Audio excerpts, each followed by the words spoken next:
Hello people's, ഇന്ന് നമുക്ക് ഇന്റേൺഷിപ്പിന് പോകണം. രാവിലെ തന്നെ നമ്മൾ എഴുന്നേറ്റ് കുളിച്ച് മുഖമൊക്കെ കഴുകി ചായക്ക് കുടിച്ചോടെ ചെന്നപ്പോൾ അമ്മ എനിക്ക് പുട്ട ഉണ്ടാക്കി തന്നു. പുട്ട് എനിക്ക് അത്ര ഇഷ്ടമല്ല, അതുകൊണ്ട് ഒരു ഊറ്റി പുട്ടേ തിന്നാൻ പറ്റുള്ളൂ. പിന്നെ അമ്മ ചോറെടുത്ത് ബാഗിനകത്ത് വെച്ചു.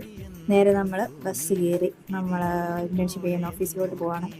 ഭയങ്കര മടിയായിരുന്നു എനിക്ക് ഓഫീസിൽ പോകാൻ. ഓഫീസിൽ ചെന്ന് കഴിഞ്ഞപ്പോൾ അവിടെ അഭിമാജ് ഉണ്ടായിരുന്നു. അഭിമാജിനെ കണ്ടപ്പോൾ ഞാൻ ഹാപ്പിയായി. അവളെ മോന്തം വെച്ചുകൊണ്ടിരിക്കുകയാണ്. ഞാൻ എന്ത് ചെയ്തിട്ട് അവളെ ചിരിക്കുന്നില്ല. പിന്നെ എനിക്ക് വിശന്നപ്പോൾ ഒരു മണിയായപ്പോൾ അമ്മ എന്നെ ഫുഡ് എടുക്കൊണ്ടായിരുന്നു. ഫുഡ് എടുത്ത് കഴിച്ചു.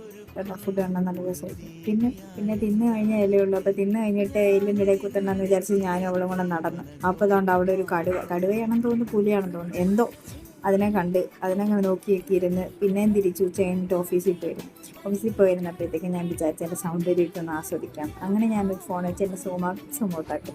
അങ്ങനെ ഞാനെൻ്റെ ആ സൗന്ദര്യം ഇങ്ങനെ ആസ്വദിച്ചുകൊണ്ടിരിക്കുകയായിരുന്നു. ആസ്വദിച്ച് കഴിഞ്ഞപ്പോൾ പിന്നെ ഏതാണ്ടൊക്കെ ഭാഗങ്ങൾ ഞാൻ അതിനകത്ത് കാണിക്കും. പിന്നെ ഒരു 4 മണിയൊക്കെ ആയപ്പോൾ പറഞ്ഞ് വീട്ടിൽ പൊക്കോളം വരണം. പിന്നെ ഒന്നും നോക്കിയില്ല, ഓടിച്ചാടി ബസ്സിൽ വന്ന് കയറി. ബസ്സിൽ നിന്ന് പിന്നെ ഇറങ്ങി ഞാൻ വീട്ടിലോട്ട് എത്താൻ വേണ്ടി നടന്നു. ഇല്ല